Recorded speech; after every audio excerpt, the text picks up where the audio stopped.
kita rayakan maulid ngikutin siapa?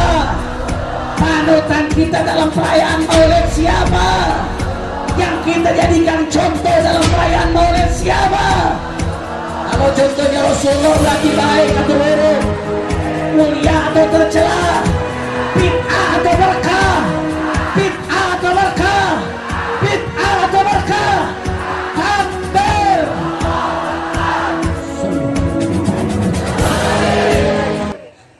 Perhatikan baik-baik.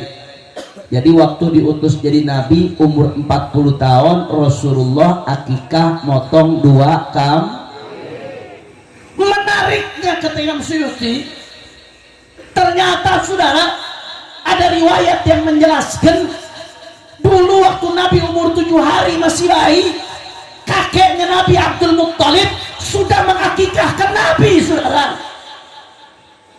Wal akikah la tu'ad marrathaniyah. Yang namanya akikah nggak diulang. Ya, di dalam fikih memang dijelaskan bahwasanya andai ada orang sudah baligh, dapat kabar bahwasanya masih kecil belum diakikahkan, berarti yang rayakan maulid siapa? Rasulullah. Yang rayakan maulid siapa? Berarti yang pertama rayakan maulid siapa? Yang pertama rayakan maulid siapa? Makanya saudara Abuya Sayyid Muhammad ibn Alawi al-Maliki di dalam risalahnya beliau mengatakan, apa kata Abuya? Kalau ada orang yang tetap mengatakan seperti yang dilakukan kaum-kaum anti maulid, mereka mengatakan, jangan merayakan maulid Nabi, itu budayanya dinasti Bani Fatimah.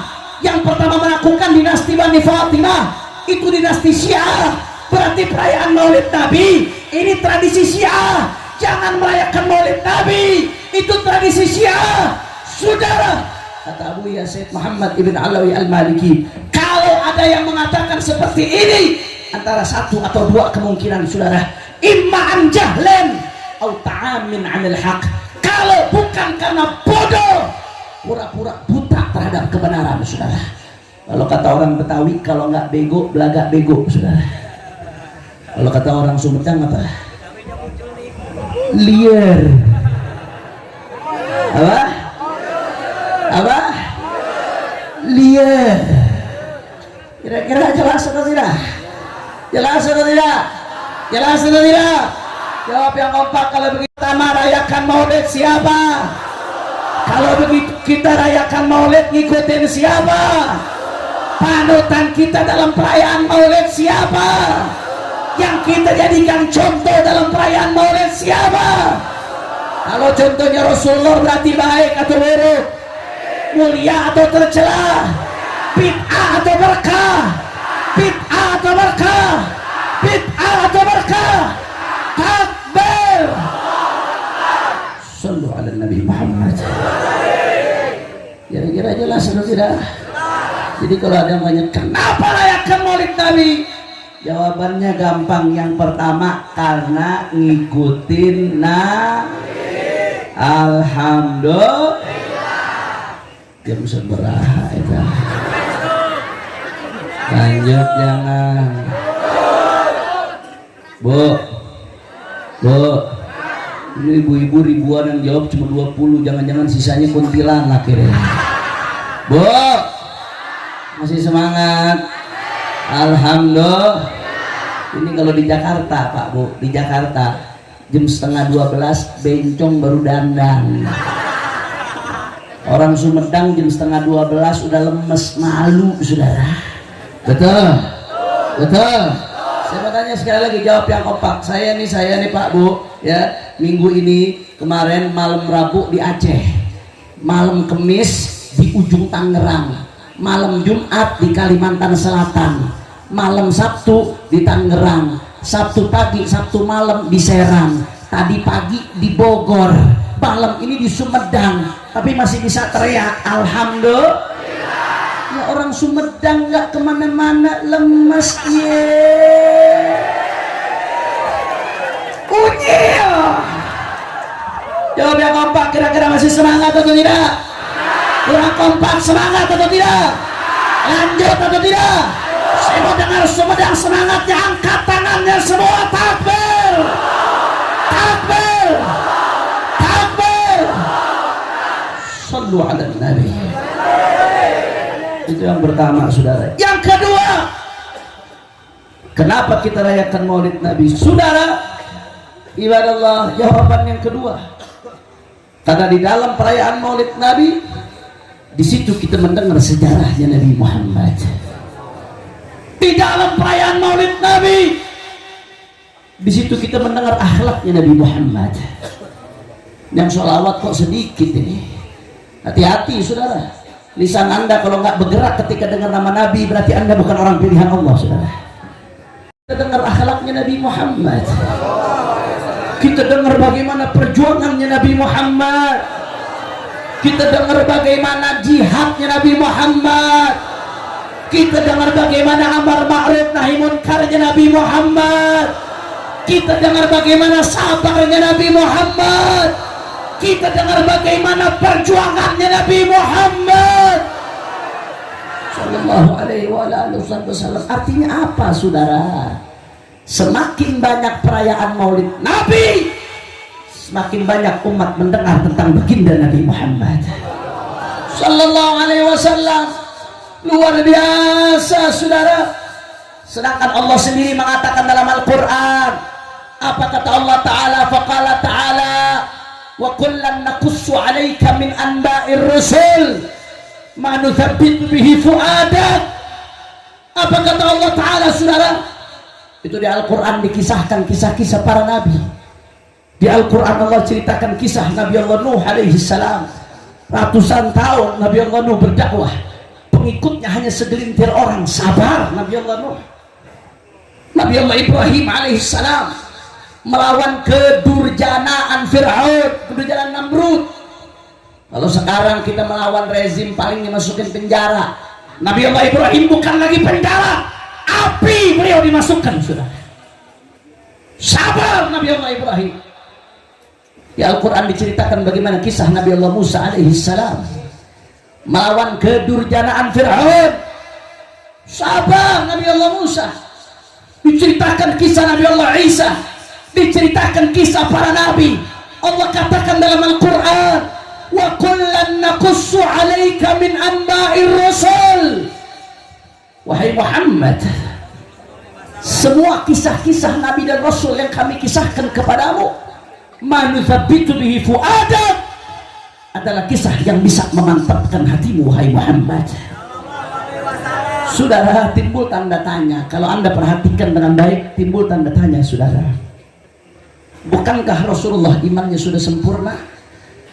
Saya mau tanya, jawab yang kompak orang Sumedang. Rasulullah imannya sempurna atau tidak?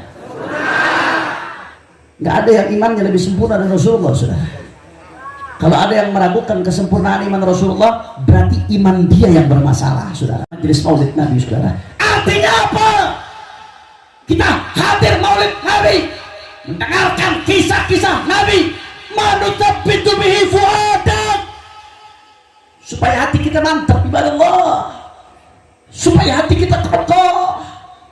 Kita yang jauh dari surga, saudara. Amal kita lebih dekat ke neraka, tapi ibadah masih malas-malasan. Diajak berjamaah susah, apalagi tahajud, saudara. Tahajudnya kalau cinta udah ditolak baru tahajud, saudara. Pinjaman online jatuh tempo baru tahajud. Padahal haram pinjaman online pakai riba, betul?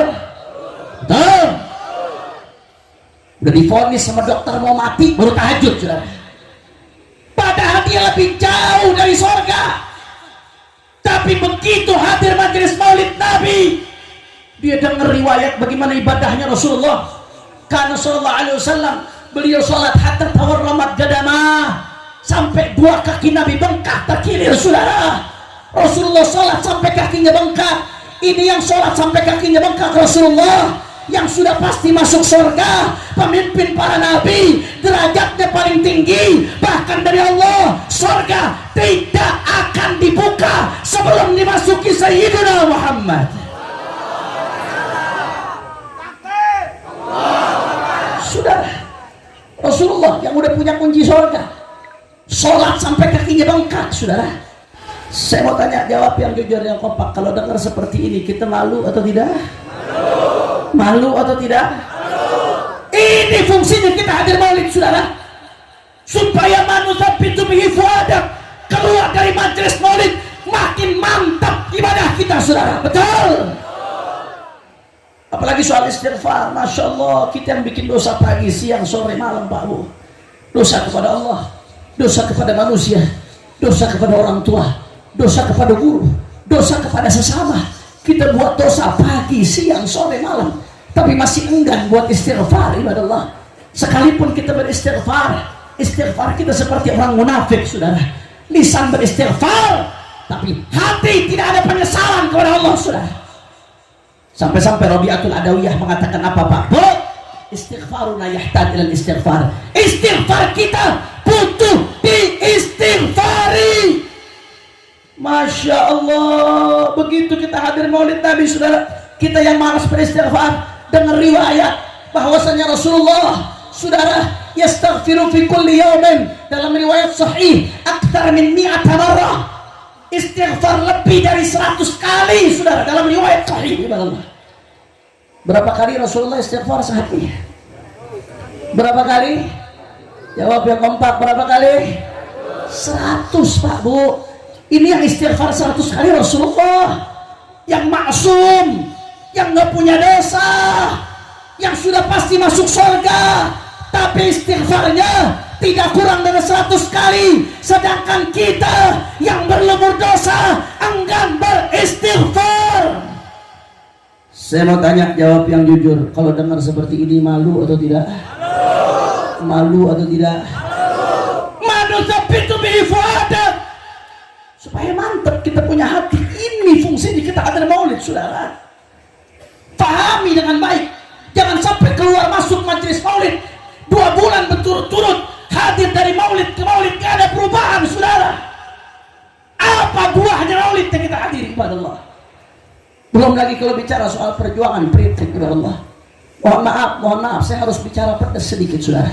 Berapa banyak di antara kita yang diajak sholawatan semangat ibadah Allah, diajak tablik akbar, disuruh takbir Allahu Akbar, semangat. Begitu hari hak pencoblosan penentuan nasib bangsa, apa yang terjadi? Gara-gara 100.000 belok, saudara.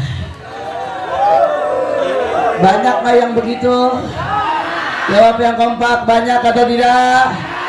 Yang suaranya masih bisa dibeli, banyak atau tidak? Banyak atau tidak? Mohon maaf orang Sumedang, bahasa saya kasar dikit supaya kita mikir, supaya kita sadar. Mohon maaf ya, bahasa saya kasar dikit, saudara. Pelacur aja 100.000 semalam nggak cukup, saudara. Betul? Betul? Lu tahu dari mana lo? Nggak cukup, saudara. Rahasia umum, pelacur 100.000 semalam tidak cukup. Lantas kita 100.000 buat 5 tahun demi nasib bangsa, dibeli suara kita. Jangankan orang awamnya, kadang-kadang ulamanya, habibnya, kiainya, begitu kena amplop tebal warna coklat, saudara, imanuhum fi amplopi. Ayat ente yang seperti itu. Ayah lo, Pak. Ayah lo, Pak. Ayah lo, Pak. Tadinya tegas, begitu kena amplop, yang haram jadi halal, yang halal jadi, yang benar jadi salah, yang salah jadi, yang hak jadi batil, yang batil jadi. Yang modern seperti itu ayah lo, Pak. Ayah lo, Pak. Ayah lo, Pak. Malu, saudara, begitu mudahnya prinsip kita diperjualbelikan ibadah Allah. Padahal Rasulullah Shallallahu Alaihi Wasallam, kalau kita dengar riwayat Rasulullah dalam maulid-maulidnya, saudara, bagaimana Rasulullah mereka berusaha bujuk, saudara.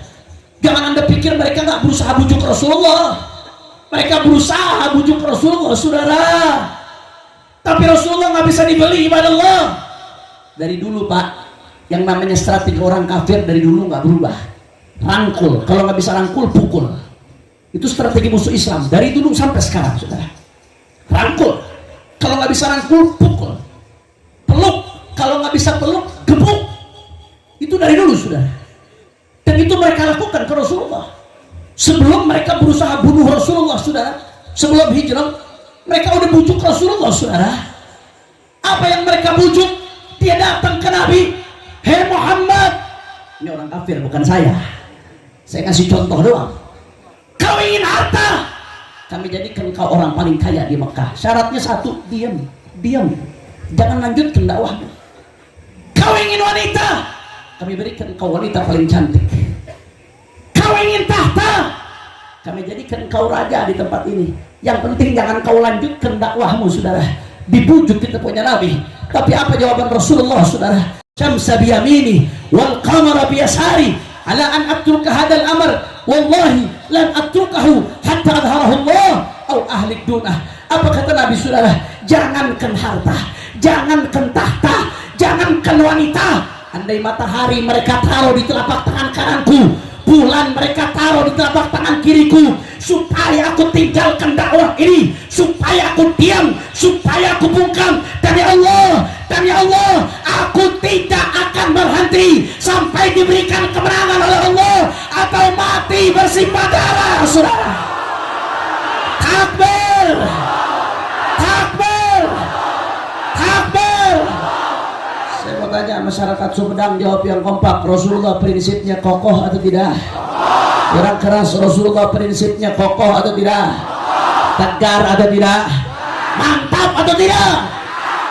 Kita yang prinsipnya masih suka goyang dengar Rasulullah seperti ini, kita malu atau tidak? Malu atau tidak? Ini fungsinya kita hadir maulid Nabi, manutabitu bihi fuadak, supaya hati kita mantap, saudara. Oh, apalagi kalau bicara perjuangan, ibadah Allah. Ya Allah, apa yang kita alami ini tantangan kecil, wallahi kecil, nggak ada seujung kuku dengan yang dialami Rasulullah Sallallahu Alaihi wa ala alihi wasallam. Kecil, saudara, yang kita alami, ibadah Allah. Kalau dibandingkan dengan Rasulullah, wallahi kecil. Saya ngomong seperti ini bukan asal bicara, saudara.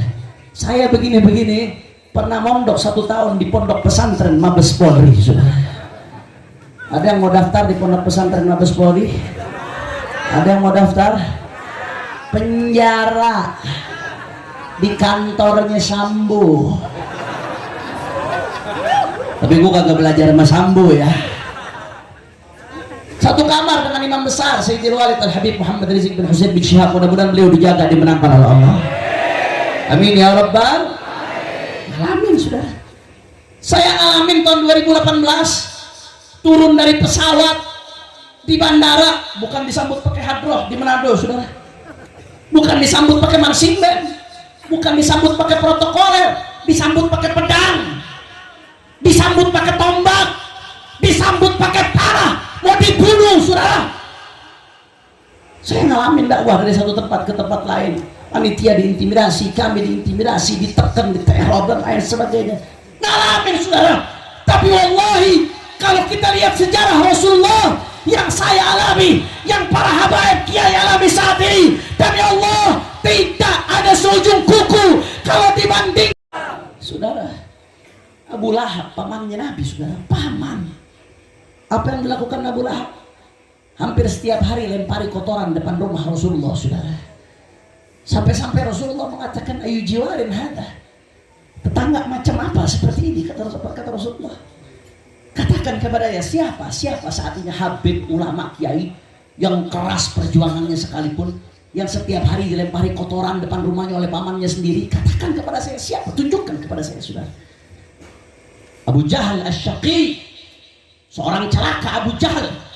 Rasulullah lagi sujud Pak Bu di depan Ka'bah. Gak usah baca kitab sirah yang besar-besar, Nurul Yakin yang dibahas di pesantren, saudara. Abu Jahal, Rasulullah dalam keadaan sujud di depan Ka'bah, saudara. Apa yang dilakukan Abu Jahal? Dengan sombong dia berdiri. Dia katakan, siapa yang bisa ngambil kotoran onta dari Bani Fulan, dari kampung sebelah? Akhirnya berdiri seorang syaqi yang namanya Uqbah bin Abi Mu'ayyid. Dia berdiri, saudara. Dia jalan ke kampung sebelah. Dia ambil itu kotoran onta yang najis, saudara. Apa yang dia lakukan? Dia bawa ke depan Ka'bah. Rasulullah dalam keadaan sujud, saudara, dilempari kotoran onta yang najis, ibadah Allah, kena kulitnya Rasulullah dalam keadaan bersujud. Saudara, Ini yang dilempari kotoran najis kulitnya Rasulullah. Kulit yang suci, saudara.